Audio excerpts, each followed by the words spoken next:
கிறிஸ்துவுக்குள் அன்பான கர்த்தருடைய பிள்ளைகளே, இன்றைய வேத வசனமும் ஜெபமும் 1 யோவான் 4ஆம் அதிகாரம் 10ஆம் வசனம்.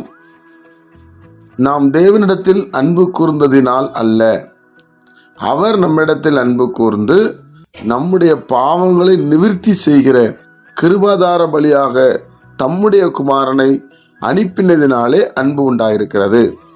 என் அன்பு கர்த்தருடைய பிள்ளைகளே, நிறைய நேரத்தில் நாம் ஆண்டவரிடத்தில் அன்பு கூறுகிறோம், நம்ம ஆண்டவருக்கு அதை செய்கிறோம், ஊழியம் செய்கிறோம் என்று சொல்லி நாம் நிறைய காரியங்களை சொல்வது உண்டு.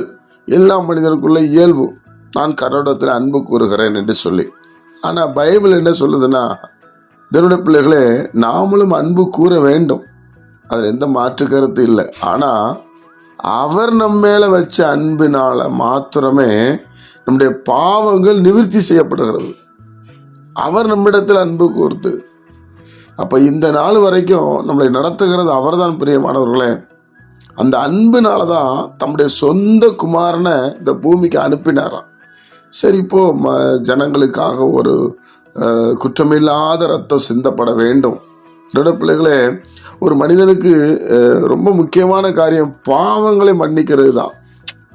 ஒரு மனுஷனுக்கு பாவம் அவனை பாவியா மாத்திரும். பாவம் அதிகமாயிட்டா சோதம் பட்டணம் போல அழிவு வந்துடும். அப்ப நம்ம அழியாம இருக்கிறதுக்கு என்ன காரணம் சொல்லுங்க? நாம ஆண்டவர் கொடுக்கறதுனாலயோ நம்ம ஆண்டவரை அப்படிலாம் கிடையாது.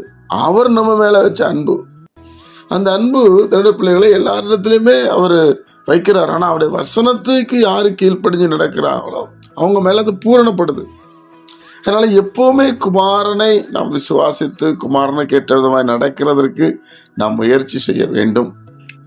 இந்த குமாரனை தான் தேவன் அனுப்பினார் என்பதை விசுவாசிக்க வேண்டும். அது ரொம்ப முக்கியம் தேவனுடைய பிள்ளைகளே. அதனாலதான் அவர் அப்படி எழுதுகிறார். அவர் நம்மிடத்தில் அன்பு கூர்ந்து, அவர் நம்ம மேல வச்ச அன்பு பெருசு. இந்த ஜனங்கள் அழிஞ்சிடக்கூடாது, பாவத்துல மடிஞ்சிடக்கூடாது. நான் உருவாக்கின ஜனம் வாக்கு பண்ணியிருக்கிறார் இல்லையா, உன் சந்ததியை வானத்து நட்சத்திரங்களை போல பெருக பண்ணுவேன்னு.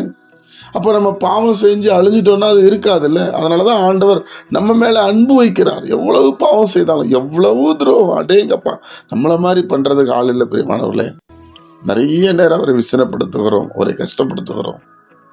இனி வருகிற நாட்கள் அவருக்கு உகந்த ஒரு வாழ்க்கை வாழுவோம், அவர் சந்தோஷப்படும்படி நாம் வாழ்வோம். நிச்சயமாக கர்த்தர் நம்மளை ஆசீர்வதிப்பார்.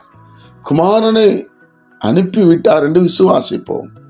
குமாரன் உலக ரட்சகராக வந்திருக்கிறார். பிரியமானவர்களே, அதனால குமாரனை பார்ப்போம், நிச்சயமா நாம் நன்மை நடக்கும். ஜெபிப்போமா?